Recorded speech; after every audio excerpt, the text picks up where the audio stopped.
ce que je surveille personnellement. OK, quoi mettre dans le portefeuille? C'est super important de voir des cryptos qui sont dynamiques et qui continuent à développer du code et qui continuent à sortir des innovations.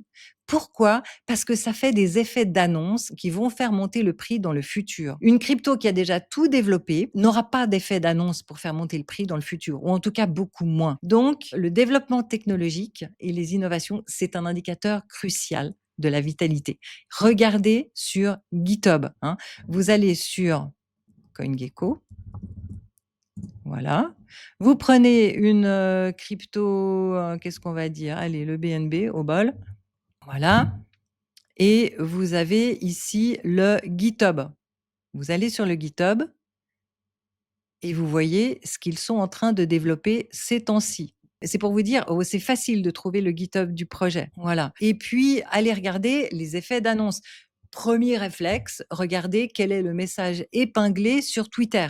Premier réflexe. Vous allez voir quelle est l'annonce la plus importante qu'ils ont ces temps. Et regardez ensuite, scrollez, regardez, est-ce qu'ils font des partenariats? Est-ce qu'ils annoncent des nouveautés, des innovations, des nouvelles fonctionnalités, des nouveaux tokenomics? Est-ce qu'ils annoncent qu'ils ont brûlé des tokens, etc.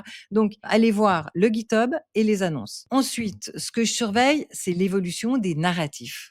Hein. Typiquement, on a eu récemment le narratif de la privacy avec Zcash qui a explosé. C'était magnifique. C'est un peu les chaises musicales, hein, puisque en ce moment le grand public n'est pas encore là, les masses médias n'en parlent pas encore, etc. On est un peu entre nous. C'est toujours bon, il y a toujours des nouveaux qui arrivent, d'autres qui partent, mais globalement, si on regarde une vue d'ensemble, c'est un peu toujours les mêmes investisseurs qui vont d'un narratif à l'autre. Ils sont infidèles. Et donc, c'est très intéressant de voir quels sont les narratifs qui montent. Ce qui m'intéresse le plus, c'est les fees et revenus. Si vous allez sur DeFi Lama, ils ont tout réorganisé il y a quelques mois en arrière. Donc, si vous tapez ici dans recherche, vous tapez fees par protocole. Et ensuite, je vais ouvrir aussi revenus, DeFi Lama, revenus, revenus par protocole.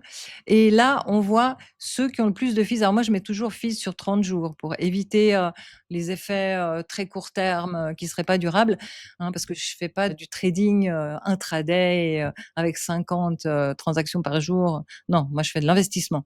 Donc, je regarde les fees sur 30 jours. Et qu'est-ce qu'on a en haut? Évidemment, les stablecoins qui rapportent énormément de frais de transaction. Hein, donc, c'est Tether et Circle, hein, pour l'USDT et l'USDC. Et ensuite, hyper liquide. Hyper liquide, pourquoi? Parce qu'il a des excellents tokenomics, ou tokenomics dans le sens qu'il rachète ses propres tokens pour faire monter le prix de ses propres tokens, et c'est automatique. Et c'est visible dans la blockchain et on a confiance qu'ils vont le faire, en fait. Parce que c'est visible dans la blockchain et on peut surveiller tout ce qu'ils font. OK? Donc, de tous les projets, ils font même plus d'argent que AAV, qui est mon chouchou. AAV, c'est le narratif du lending. Très, très bon narratif, hein, les prêts et les emprunts. Donc, hyper liquide, AAV. Ensuite, Uniswap, hein, pour les transactions. Pump.fun qui rachète aussi son token. Et ensuite, Lido, ça c'est pour le staking d'Ethereum, etc. Jupiter, je suis très bullish sur Jupiter aussi. Hein, Jupiter, ils savent tout faire. Et ils ont des produits dérivés, entre autres. Hein. C'est pas que des dérivés, c'est aussi un agrégateur de DEX. Hein. Si vous voulez faire du shopping de crypto dans l'écosystème Solana et que vous voulez avoir le meilleur prix, eh bien, allez sur Jupiter. Hein, c'est vraiment lui qui va vous trouver le meilleur prix dans l'écosystème Solana. Voilà. Donc, je vous disais, là, on est qui engrange le plus de frais de transaction. Hein. Et là, les revenus, c'est qui conserve le plus de revenus. Donc, je clique sur revenus 30 jours. Alors pareil, hein, Tether et Circle parce qu'ils redistribuent pas.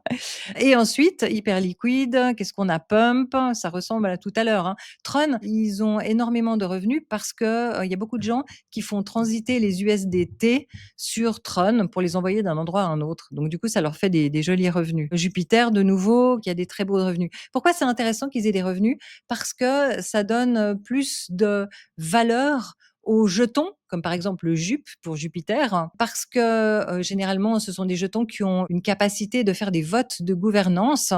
Alors souvent, ils ont encore d'autres usages, mais en l'occurrence, celui-là, c'est un des usages très fréquents. Et ça veut dire qu'il y a un capital financier sur lequel ils peuvent agir. Et ils peuvent voter, oui, alors on veut dépenser les sous de telle manière pour les redistribuer de telle manière ou pour financer telle nouvelle innovation, etc. Et ils ont un pouvoir de vote.